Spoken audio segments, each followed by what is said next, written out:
Welcome back. While Sarah Boone tries to sneak on YouTube and watch our videos, we're going to dive into some more of her lies, surprise, surprise, and take a glimpse into Sarah's behavior. Now that she's in the big house, is it still everyone else's fault? Or is Sarah finally being a big girl with a baby voice? Is Sarah still up to her old tricks? Does she still excel at everything? Has a life sentence humbled her just a scintilla? In our last video, we told you Sarah had been getting in a little trouble, and you may have heard by now Sarah has already been caught with contraband. She was caught hiding contraband under another inmate's bed and has even threatened and defied authorities on multiple occasions. While it doesn't surprise us that Sarah is doing to others what she once did to George, I must admit it's fascinating to watch her attempt to fool everyone when her own documentation says it all.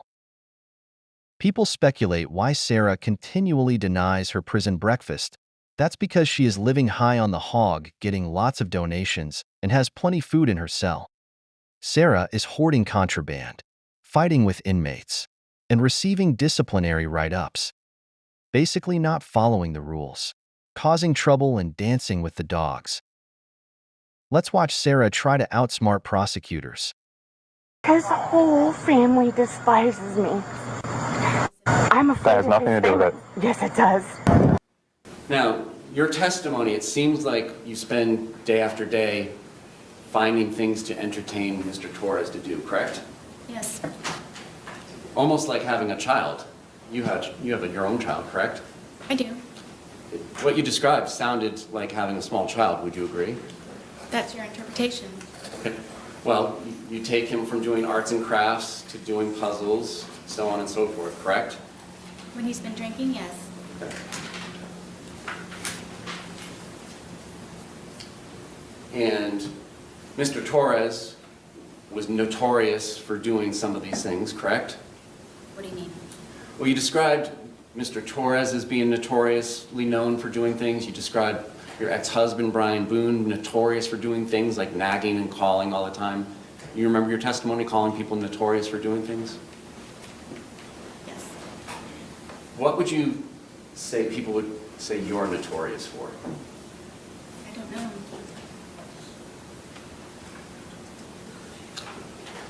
And you would not answer Brian Boone, your ex-husband's phone calls just so that you could let him know that you're busy and you have things going on, correct? I knew that at whatever time it was that he was calling me, that he could wait for the few moments of me getting up to where Lucas gets out of school at 3 o'clock. Okay. But you wouldn't return his call. You would let him call several times, correct? That day, yes. Okay. How about other days? Would he have to call to remind you to get Lucas on other days? He wasn't reminding me, he was just making sure that Lucas was covered for pickup or drop-off. All right. You didn't mention to the sheriff's office on either February 24th or February 25th about going to Publix with Mr. Torres at noon or 12:17, did you? I don't recall. So the best evidence of that would be the recording of those interviews? Correct.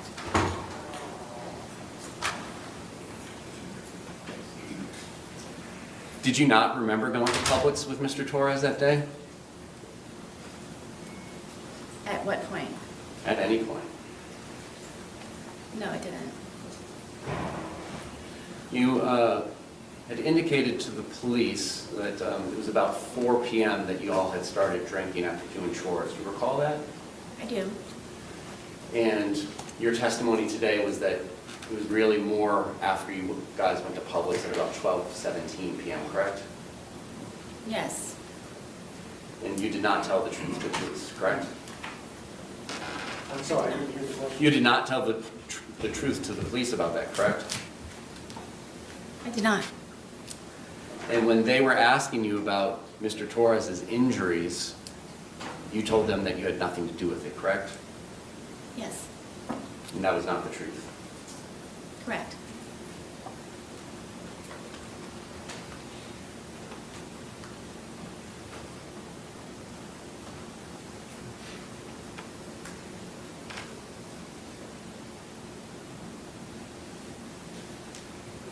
What did y'all have for breakfast on the 23rd? I don't remember. Did y'all have lunch? I believe we had leftovers from, I think, something that we had in the fridge. And do you recall what those were? Not at this point, no. And then I believe you mentioned having a sandwich of some sort for dinner? No, I believe it was for, I'm guessing he and I ate at the same time.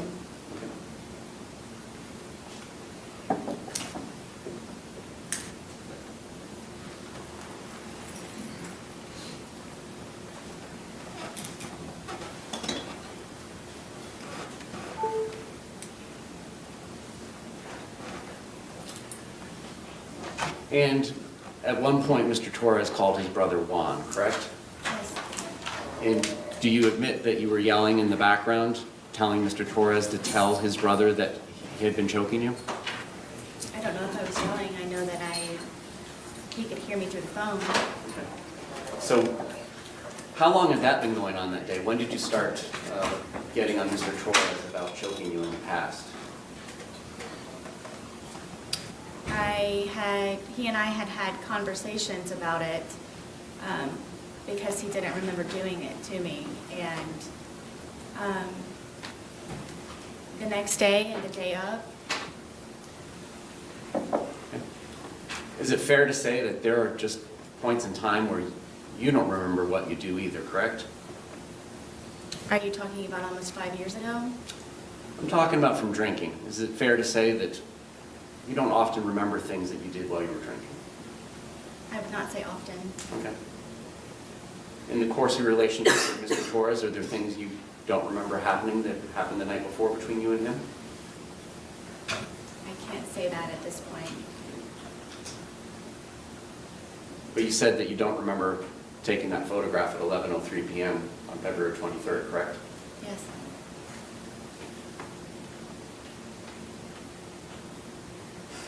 Was there anything else that you were telling Mr. Torres that he needed to tell his brother? Not that I can recall. Okay. Was there anything you were telling him that he needed to tell his daughters? Not that I can recall.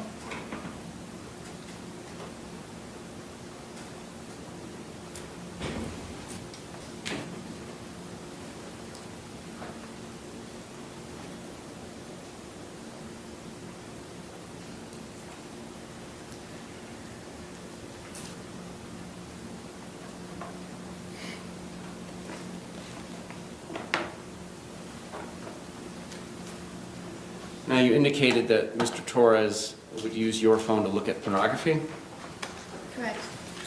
Were there ever any points in times when it was you that was you looking at pornography? If I was, it was to go back and look to see.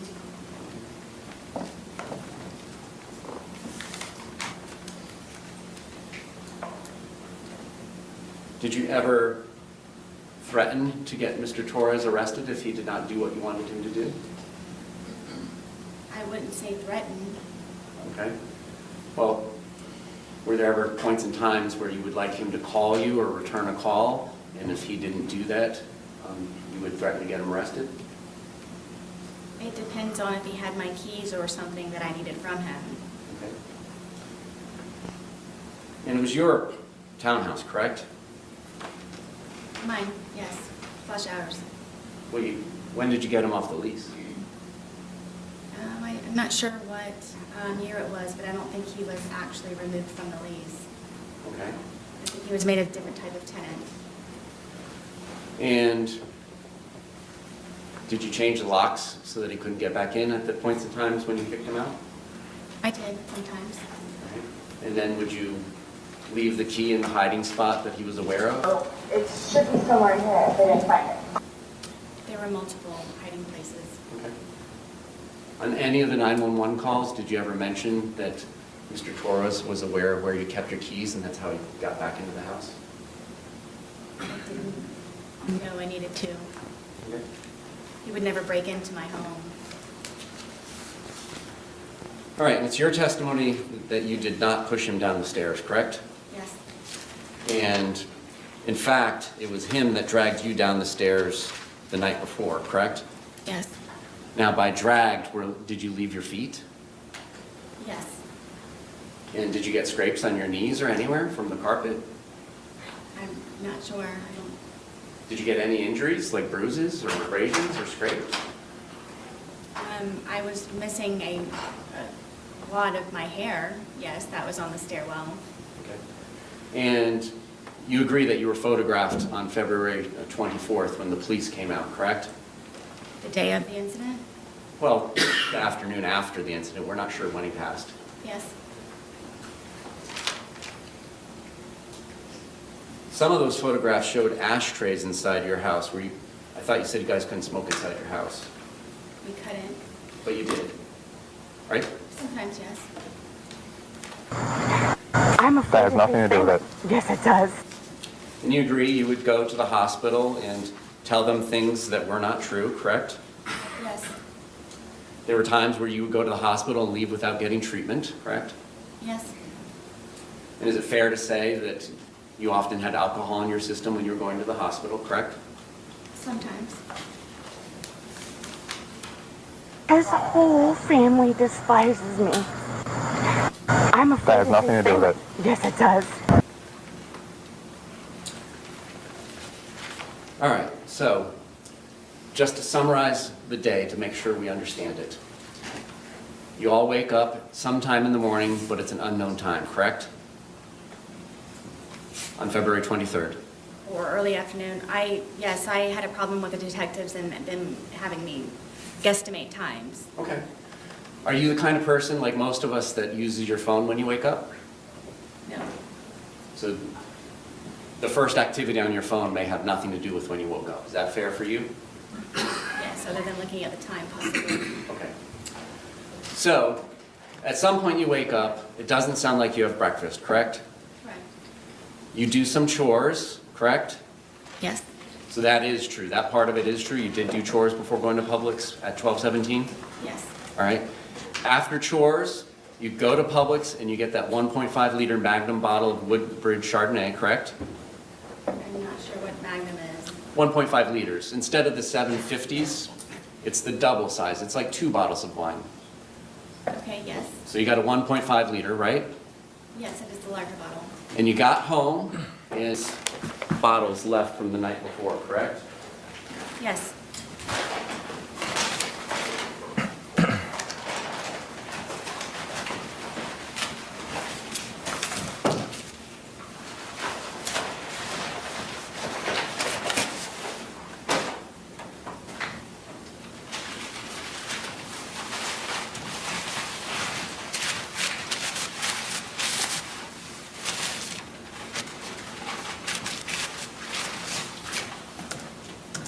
And so would you agree that this is one of the 3 bottles that was purchased between February 22nd and the 2 that were purchased on February 23rd of 2020? I'm guessing Okay. maybe it's like the bottle, yes. All right, and it's 1.5 liters. Would you agree? Yes.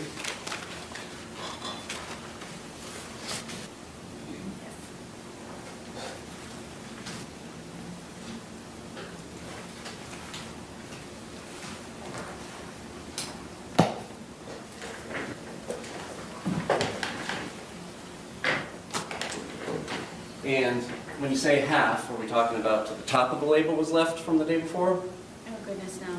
All right, a little less, halfway through the label? It was too, right about. Okay, about halfway through the label. So in addition to halfway through the label,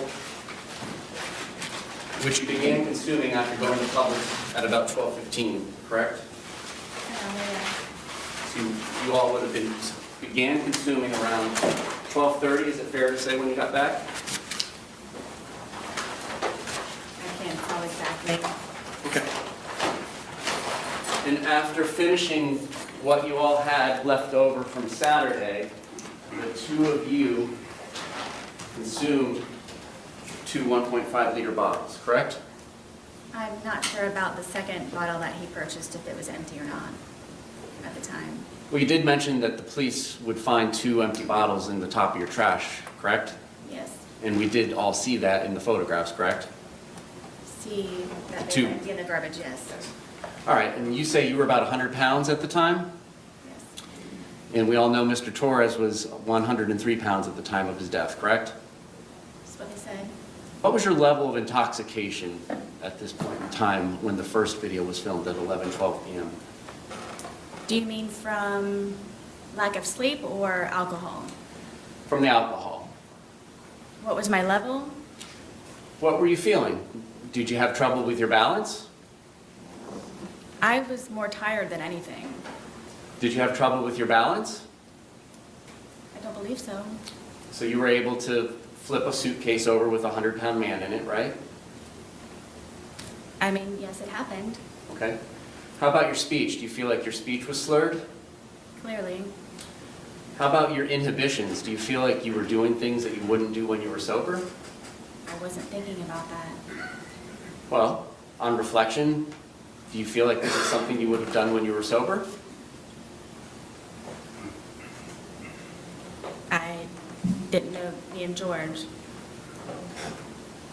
I'm just asking you, looking back on this, when he's in the suitcase and you're telling him how you feel, and then you wait 11 minutes and you film another 22 seconds, and then you go upstairs, upon reflection, is that something you would have done and left him in there had you not been drinking?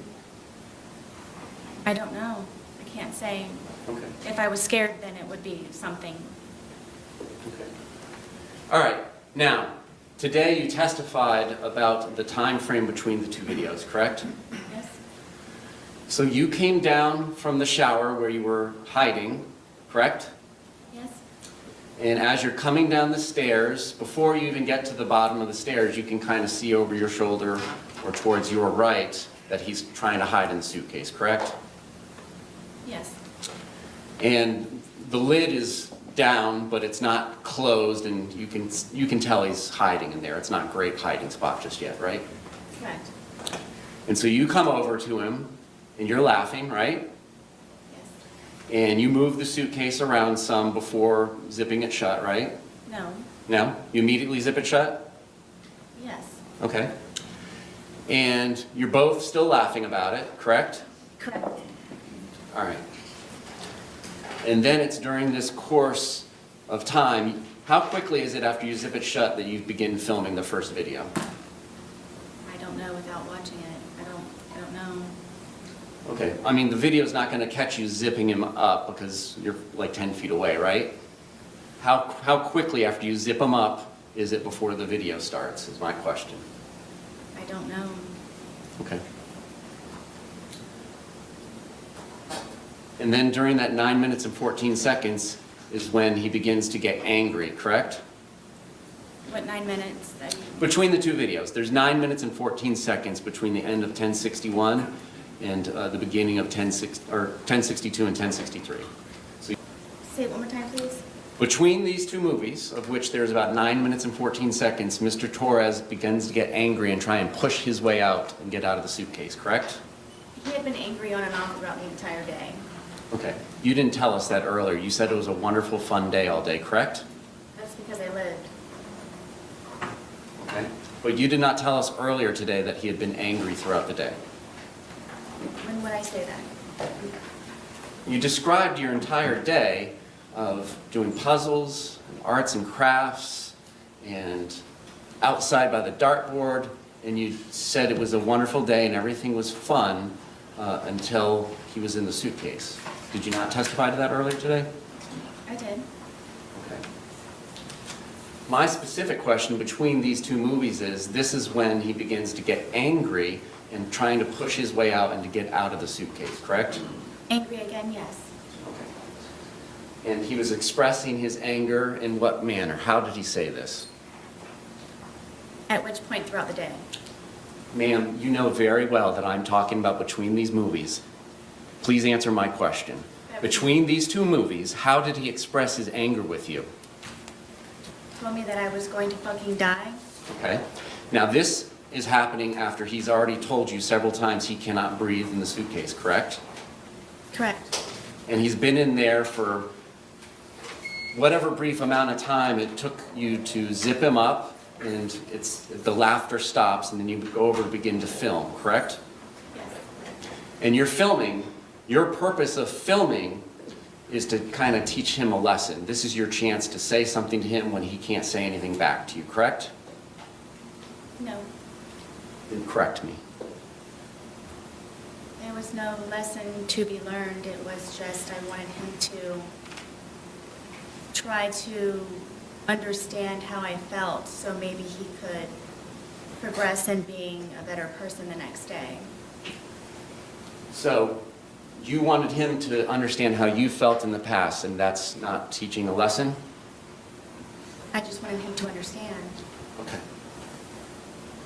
All right, and so immediately prior to zipping him up and putting him into the movie, you had been upstairs, correct? I'm sorry? Immediately before coming down and zipping him up and then filming the first of the two movies, you had been upstairs in the shower, correct? Yes.